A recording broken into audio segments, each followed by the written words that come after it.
جبار حل الحدود يا عمي جبار حل الحدود يا عمي جبار حل الحدود يا عمي جبار حل الحدود يا عمي جبار حل الحدود يا عمي جبار حل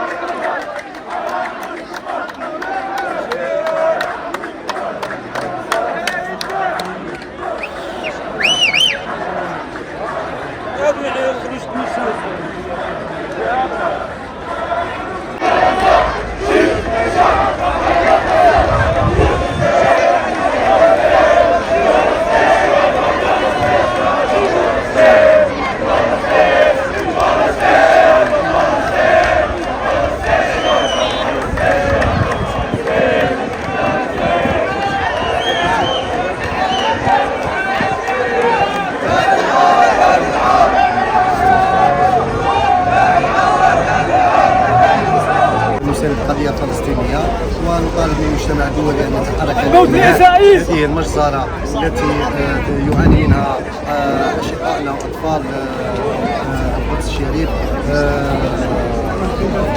كغيرنا من الشعب الجزائري الأبي لبينا هذا النداء العفوي لنشارك في هذه المسيرة من أجل فلسطين ولفلسطين وكل فلسطين. الشعب الجزائري الذي يستند القضية الفلسطينية منذ الثورة التحريرية، نحن ننتمي إلى جيل الاتحاد الوطني الشبيبة الجزائرية، وزعيمنا الراحل هواري بومدين الذي ترك لنا وصية، وهي أننا نبقى مع فلسطين ظالمة أو مظلومة. ففلسطين اليوم لم تكن ظالمة أبدا، ولكنها كانت مظلومة دوما. وعلى الشعب الجزائري اليوم، هذا الشعب الذي يسجل 10 على 10 في هذه الوقفة التي جاءها من كل حدب وصوب من كل بلديات وضوائر الولاية. شكرا لك.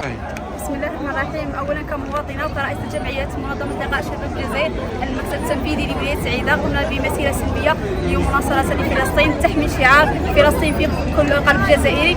كانت البدايه من ساحه امير عبد القادر وصولا الى الولايه، مرورا كذلك بالولايه والعوده الى ساحه امير عبد القادر. كانت مناصره لفلسطين، قدمنا لهم كل الدعم هذا المعنوي ليس المادي.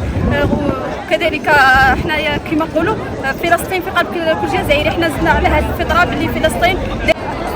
بسم الله الرحمن الرحيم، والصلاة والسلام على أشرف المرسلين نبينا محمد عليه أفضل الصلاة والسلام. اليوم شاركت ولاية سعيدة في التظاهرة لفائدة فلسطين وكامل قطاع غزة، ونحن في تضامن معهم ووقفنا دائما وأبدا مع غزة وتحية فلسطين.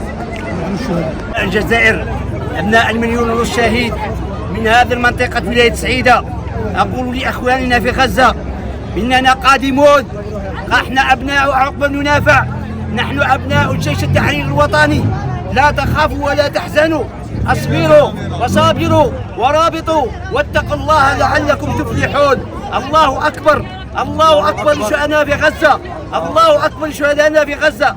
نحن قادمون بإذن الله، نحن منتصرون بإذن الله. الله أكبر. الخزي والعار على حكام العرب، الخزي والعار على حكام العرب. الله أكبر، الله أكبر. اللهم يرحم شهدائنا الأبرار إن شاء الله في الجنة إن شاء الله. غزة، تحيا غزة، أنا معاك.